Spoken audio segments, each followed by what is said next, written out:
Hello dear. Good morning to all of you. Welcome back to English class. I hope you will be fit and fine at home. Today's topic is unseen passage. Today we will learn how to solve questions in unseen passage. तो बच्चों हमें exam में passage unseen passage दिए रहते हैं. Unseen passage means हमें उस passage से हम परिचित नहीं रहते. ओके, तो आज ऐसा ही एक अनसीन पैसेज मैंने यहाँ पे लिया है जिसका नाम है मिटेंस. ओके, तो हमें एग्जाम में एक क्वेश्चंस रहता है. Read the following passage and answer this questions. Okay, answer the questions. तो हमें क्या करना है, सबसे पहले कि उस पैसेज को अच्छे से रीड करना है और इसके लिए आपको रीडिंग आना मस्ट है. तो आपको कोई भी छोटा सा कुछ पैराग्राफ मिलता है या अपनी बुक्स के जो यूनिट है वो अच्छे से आप रीड कीजिए. रीडिंग इज मस्ट, रीडिंग आना ही चाहिए. तो उसके बाद उसके जो मीनिंग्स रहते हैं पैराग्राफ के, उसका मीनिंग आपको जानना है, उसका मीनिंग आपको मालूम होना चाहिए. तो चलिए अब हम स्टार्ट करते हैं. मिटेंस.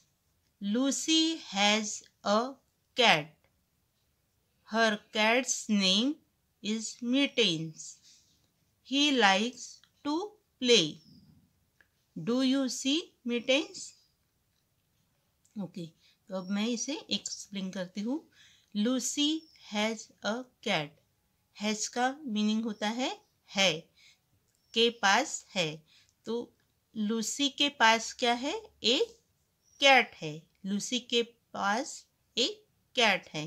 ओके, हम यानी वन पर्सन के लिए हैज़ लगाते हैं.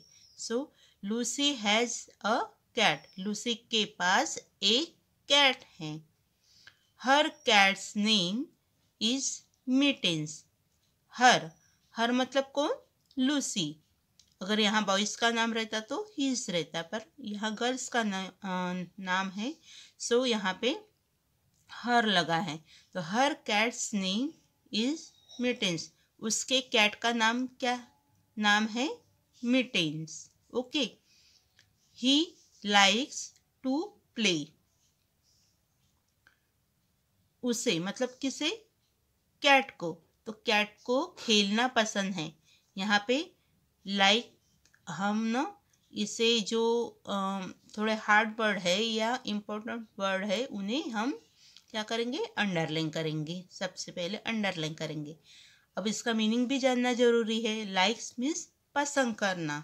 Okay, so to play.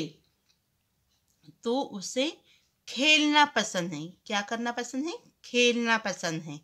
Okay, he likes to play. जो भी इम्पोर्टेंट सेंटेंस रहते हैं या तो डिफ़िकल्ट वर्ड रहते हैं उसे क्या करना है? आपको अंडरलाइन करना है. जैसे कि Lucy has a cat. Lucy के पास एक कैट है. Her cat's name is Mittens. Okay, जो मिटेंस यहाँ स्पेशल नाम है. सो यहाँ पे ऑलरेडी एम कैपिटल लेटर में है. कोई भी सेंटेंस में आप देखोगे कि जो स्पेशल नाम रहता है वो कैपिटल लेटर में लिखा हुआ रहता है. He likes. लाइक्स मीन्स पसंद करना. क्या? खेलना. He likes to play. Mitten को खेलना पसंद था. Do you see Mittens? Okay, आपने मिटेंस को देखा क्या? सी मतलब देखना. यू आपने. ओके, तो आपने मिटेंस को देखा क्या? सो अब आइए अब इसके हम क्वेश्चंस देखते हैं. Okay, so what does Lucy have? Lucy के पास क्या है? लूसी के पास क्या है? What does Lucy have? अब आप ऑप्शन रीड कीजिए। अ कैट, ऑप्शन ए है cat, option B ring, option C bird.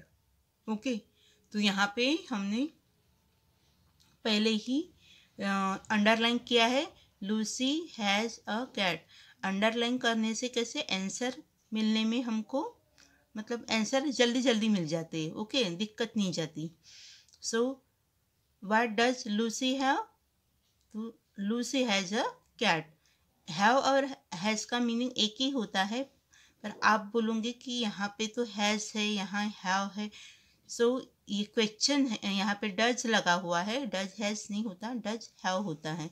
Okay, तो यहाँ डज आया है करके यहाँ पे लूसी हैव लगा है। सो वन पर्सन के आगे में हमेशा हैज़ लगता है, लेकिन जब वह क्वेश्चन हो जाता है, क्वेश्चन में सॉरी मतलब डज अगर आता है तो वहाँ पे हैव लगता है, हैज़ नहीं लगता। सो पर हैज़ और हैव का मीनिंग एक ही है। So Lucy has a cat, so cat. Okay, अब हम इसे क्या करेंगे?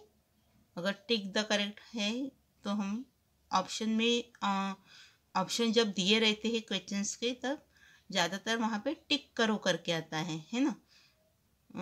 तो ए को हम टिक करेंगे।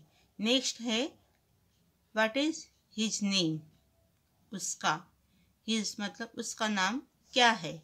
What is his name? यहाँ पे दिया है हर, मतलब लूसी के कैट का नाम क्या है? Lucy cat's name is Mittens. Okay, option यहाँ पे दिया गया है Max, B Mittens, C Katie. तो इनमें से तो ये तीनों में से मैक्स और कैटी यहाँ पे आया ही नहीं है, मिटेन आया है ना। सो आप देखिए यहाँ पे मिटेन आया है, यहाँ पे भी आया है। सो करेक्ट आंसर इज, और यहाँ पे दिया गया है कि her cat's name is Mittens. Okay, next है what does he like? What does he like? So option दिए गए हैं A to sleep, B to climb, C to play. To sleep मतलब सोना, टू क्लाइंब मतलब चढ़ना, और टू प्ले मतलब खेलना। तो ऑलरेडी यहाँ पे दिया गया है कि he likes to play. Okay, he likes to play, so play को हम टिक करेंगे। तो इसी तरह से अनसीन पैसेज को सॉल्व करना है। तो अनसीन पैसेज सॉल्व करते समय आप क्या कीजिए कि उसे अच्छे से रीड कीजिए। रीडिंग आपको आना ही चाहिए। सो आप यूनिट की रीडिंग अच्छे से कर सकते हैं, या कोई भी पैराग्राफ आपको दिखता है तो आप उसे रीड करने की कोशिश कीजिए। सेकंड है कि आप उसके मीनिंग को समझने की कोशिश कीजिए। आप में उसकी मीनिंग पूछिए अपने पेरेंट्स से, आपके जो एल्डर्स रहते हैं उनसे। ओके, नेक्स्ट अंडरलाइन जो इम्पोर्टेंट वर्ड्स होते हैं उसे, या सेंटेंस होते हैं उसे आप अंडरलाइन कीजिए, ताकि आपको जल्दी से आंसर मिल जाए, उन्हें ज़्यादा ढूंढना ना पड़े। Okay, so have a nice day.